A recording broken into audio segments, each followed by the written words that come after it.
आइए महत्वपूर्ण बिंदुओं पर चर्चा करें।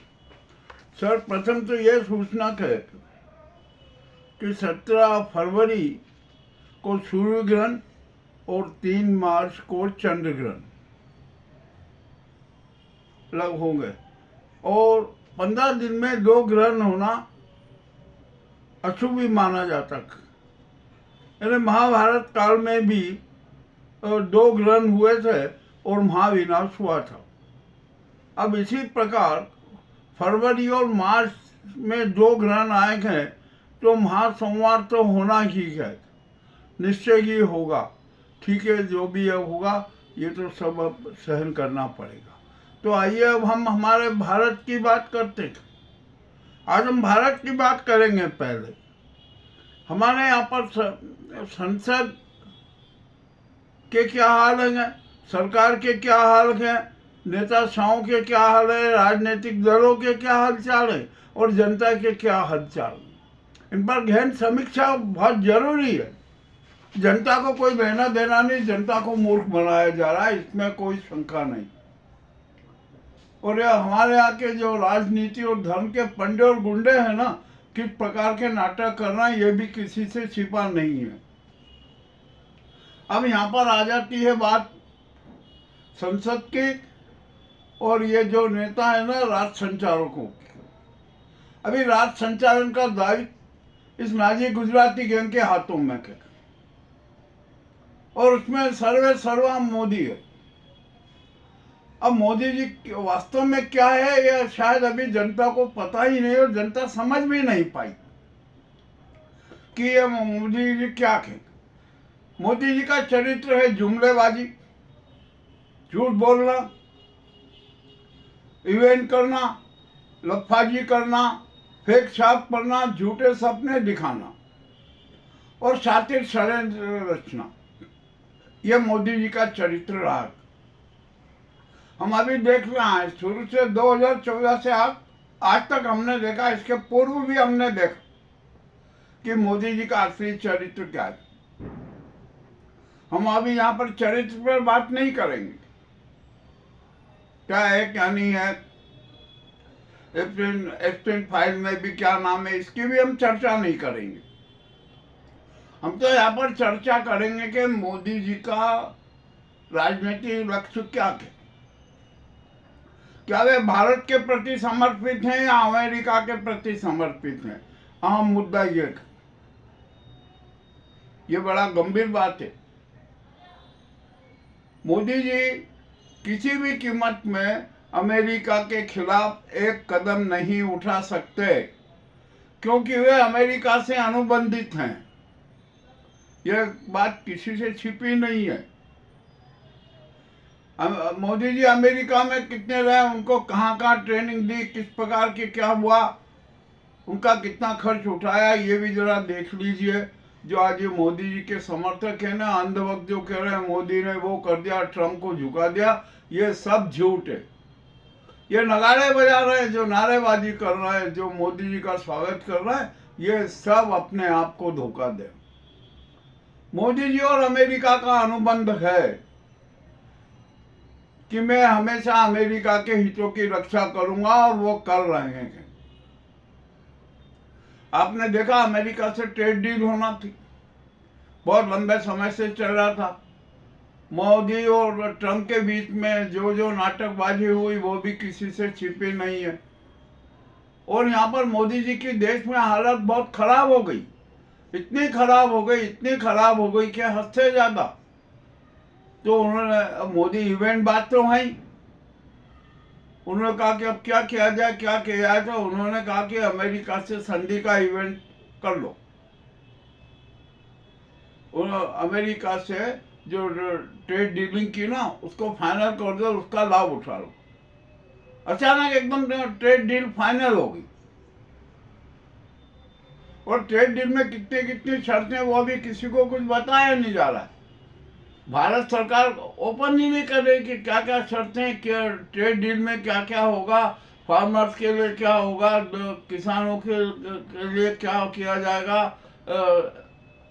और जो व्यापार है क्या किया जाएगा, कौन सा को वस्तुओं पर टैक्स लगेगा, कौन सी वस्तुओं पर भारी टैक्स लगेगा, कौन सी वस्तुओं पर कम टैक्स लगेगा। ठीक है, मोदी ट्रंप ने भारत पर 50% टैक्स लगा दिया था, हमारा रुपया धड़ाम होता जा रहा था। ठीक है, एकदम यहाँ पर ट्रेड किया, संधि कर दी, व्यापार संधि हो गई। और व्यापार संधि का खुलासा भारत सरकार ने तो नहीं किया, ट्रंप ने, उन्होंने को खुलासा कर दिया कि पहली शर्त यह है कि रूस से भारत तेल नहीं खरीदेगा। अब क्या वो भारत से है ना, वो क्या चाहते हैं कि भारत वेनेजुएला और अमेरिका से ही तेल खरीदेगा भैया, क्या दिक्कत। अब रूस से तेल नहीं खरीदेगा, सस्ता तेल नहीं खरीदेगा, तो वेनेजुएला से तो और अमेरिका से महंगा तेल खरीदना ही पड़ेगा।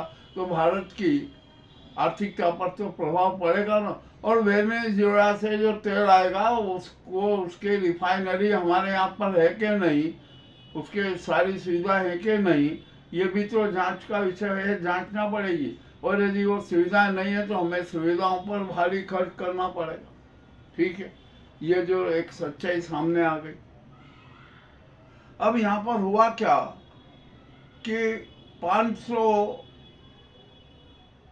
ट्रिलियन का सामान अमेरिका से भारत खरीदेगा। अब कौन कौन से सामान खरीदेगा, उसमें प्लेन भी हो सकते हैं, मिसाइल भी हो सकते हैं, अनेक प्रकार के सामान खरीदेगा वो।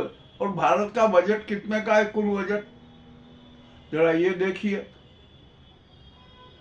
कितने ट्रिलियन का बजट है और कितने ट्रिलियन का हमें सामान खरीदना है अमेरिका से, ये भी टैक्स संधि में है। तीसरी बात, अमेरिका ने भारत पर जो 25% टैक्स लगाया था ना, उसको घटा के 18% कर दिया। टैक्स तो लगा, जो जिन वस्तुओं पर टैक्स 2 से 3 और 4% था, वो 18% हो गया। और ये कह रहे हैं कि बड़ी सफलता हुई, वो अमेरिका को झुका दिया, मोदी ने ट्रंप को झुका दिया। अरे इतना झूठ तो मत बोलो भाई। आपने जो टैक्स 2 और 3% का था वो 18% हो गया, तो कौन झुका।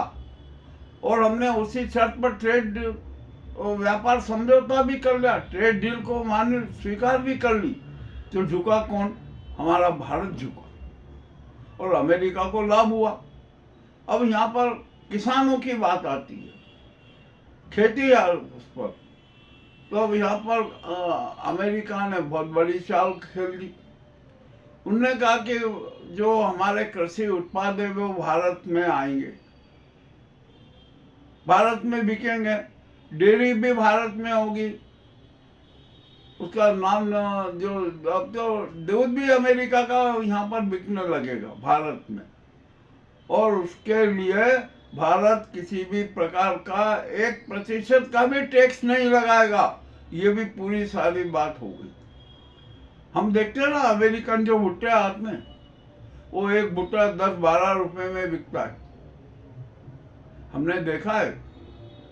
आप चले जाइए हमारे मध्य प्रदेश के सांवेर पे, इधर उधर और अन्य शहरों में अमेरिकन भुट्टे बिकने 10 से 12 रुपए में। तो हम यहाँ पर देसी भुट्टे कहाँ जाएंगे, किसानों को कितनी बड़ी चपेट लगेगी। जो अमेरिका का दूध यहाँ पर बिकने आएगा वो सस्ता बिकेगा, तो हमारे इन डेयरियों का क्या हाल होगा। मामला बड़ा विचित्र हो गया।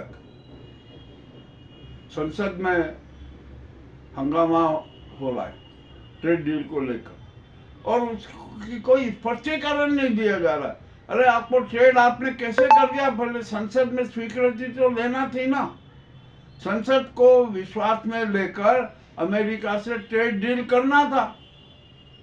आपने परवाह रही ट्रेड डील कर दी, क्योंकि आपको तो अमेरिका की गुलामी करना है, अमेरिका के हितों की रक्षा करना है। आपने अपना धर्म निभा दिया, भारत का धर्म डुबो दिया।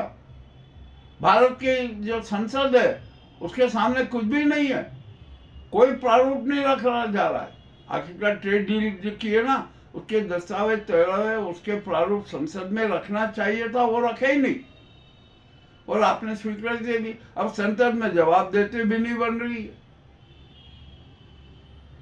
अब चीन से मामले में क्या हुआ, जब पूर्व सेना अध्यक्ष नरवणे जी की पुस्तक के कुछ अंश प्रकाशित हुए, उसमें नाजी सरकार बौखला गई, संसद में हंगामा हुआ और कहा कि पुस्तक प्रकाशित नहीं है। अरे भैया, जो भी कहीं चाहे पुस्तक प्रकाशित हो या ना हो, जो सत्य सामने आता है ना, उस सत्य को तो स्वीकारना पड़ेगा ना। संसद में जो बात रखी जा रही कि इस प्रकार का ऐसा हुआ है चीन के साथ समय, तो वो तो स्वीकारना पड़ेगा ना। और यहाँ पर कहा जाता है कि अरे आपको बजट पे देना था, राष्ट्रपति के धन्यवाद, जो अभिभाषण पर धन्यवाद देना था। अरे तो राष्ट्रपति जी ने भी तो राष्ट्रीय सुरक्षा की बात की है ना, तो राहुल गांधी ने भी तो राष्ट्रीय सुरक्षा की बात का हवाला दिया, तो वो कैसे अवैध हो गया? और आप राहुल गांधी को बोलने ही नहीं दे रहे। राजनाथ की पोल खुली, अमित शाह की पोल खुली, राहुल की पोल खुली, सबकी पोल खुली। नरवणे जी ने तो खुलासा कर दिया। उनकी पुस्तक को प्रकाशित किसने नहीं होने दिया, इस बात का भी खुलासा नहीं हो रहा। क्यों नहीं होने पाई पुस्तक प्रकाशित? सब मामला बड़ा विचित्र हो गया।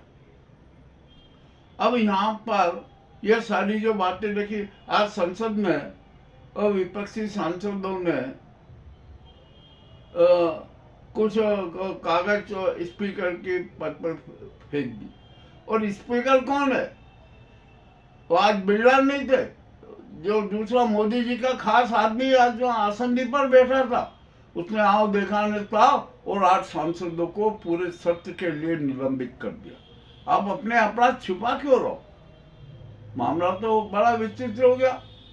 ओम बिरला ने बिहारियों पर कितना क्रूर प्रहार किया, उनका बिहार का अपमान कर दिया, बिहार की जनता का अपमान कर दिया, पर सब चुप रहे। बिहारी सांसद कहाँ गए? वे क्यों नहीं उठ खड़े हुए? मामला भी बड़ा विचित्र हो गया। और आखिरकार अब इस देश में है ना, संसद भी अपनी गरिमा खो चुकी, यह हम साफ कह रहे। अब ये देश में प्रजातंत्र की क्रूर हत्या हो रही है, संसद के अस्तित्व की क्रूर हत्या हो रही है, सनातन धर्म की क्रूर हत्या हो रही है, और मैं तो यहाँ तो कह दूँ कि माँ भारती के आत्मा तक की हत्या की पहल की जा रही है। तिरंगे के अस्तित्व की हत्या की जा रही है, सनातन धर्म के अस्तित्व की हत्या की जा रही है, मानवीय मूल्यों की हत्या की जा रही है, प्रजातांत्रिक मूल्यों की हत्या की जा रही है, जन मताधिकार की हत्या की जा रही है। और सब मौन है। ये चुनाव आयोग के माध्यम से क्या किया जा रहा है? एसआईआर के माध्यम से। वो तो एक घायल शेरनी है ममता बनर्जी, जो इनसे लोहा ले रही है। बिहार में इतना बड़ा खेला हो गया था, सब दल चुपचाप रहे, मगर आज ये ममता ने सिद्ध कर दिया कि वो घायल शेरनी है, और घायल शेरनी बहुत खतरनाक होती है। चले ठीक है, जो भी ये हो गया सब हो गया। तो जो ये टैरिफ पर जो अभी और अमेरिका से जो ट्रेड संधि हुई है ना, व्यापार समझौता हुआ है, उसको लेकर खुलासा तो सब कुछ होता ही रहेगा, ये राजनीति होती ही रहेगी। हमने जो एक मूल बात बता दी, वो उसको आप जनता समझ ले, 147 करोड़ जनता समझ ले। ये किसानों के साथ धोखा है, देश की 147 करोड़ जनता के साथ धोखा किया गया। हम कोई अमेरिका के विरोधी नहीं है, हम तो राष्ट्रवादी हैं, राष्ट्र के पक्ष में गए, जनवादी हैं, जनता की बात करेंगे, जनता के हितों की रक्षा करेंगे, हमें कोई राजनीति से मतलब नहीं है।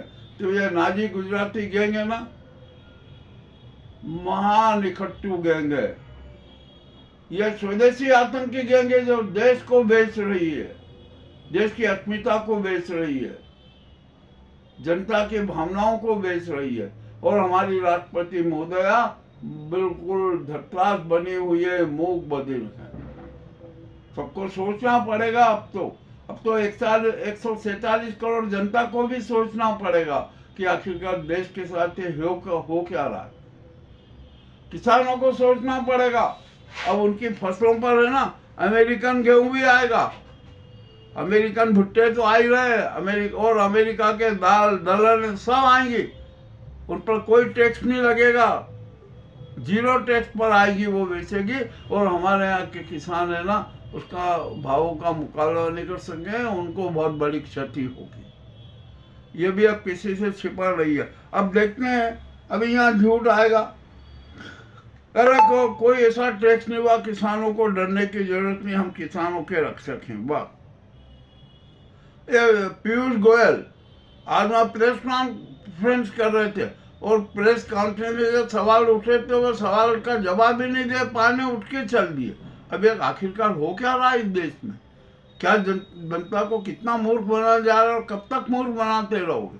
ये हमने बहुत खुलासा कर दिया। अब ये जो भी बातें होती रहेगी ना,